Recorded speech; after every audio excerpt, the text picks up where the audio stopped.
Sababu wale walimjua Cyrus Jirongo watakubaliana kwa kauli moja kwamba Cyrus Jirongo alipenda nchi yake, alikuwa kiongozi ambaye hafichi ukweli. Vile ndugu Rigiji ataelezea, he never hid the truth. He will just tell you as it is.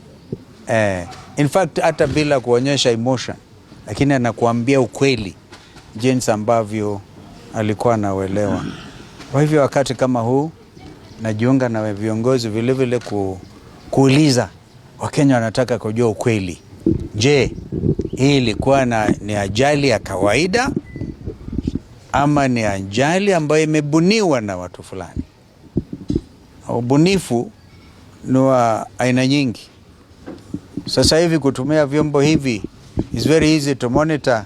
Sasa hivi my son knows I'm here, anaangalia tu ile app anajua niko hapa at any given time. So unaweza kutumia vyombo hivi na kupanga mambo hatari. Hatusemi kwamba hivyo ndilivyofanyika, lakini tunataka ukweli ujulikane, udhihirike wazi. Ndio wakati tukienda kumpumzisha ndugu yetu CJ, kila mmoja wetu angalau amepata kuridhika. Lakini iwapo kutatokea maneno ambayo hairidhishi, basi Wakenya hawatakubali uzoefu wa kwamba siku hizi mtu anaweza tu kuwa banked off, kuwa taken out and life continues.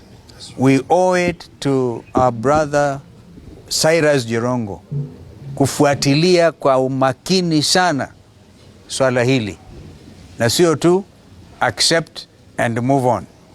I don't think this is a case for accepting and moving on, because here is a true Kenyan, a leader who was fearless and regionally very well known, very well connected.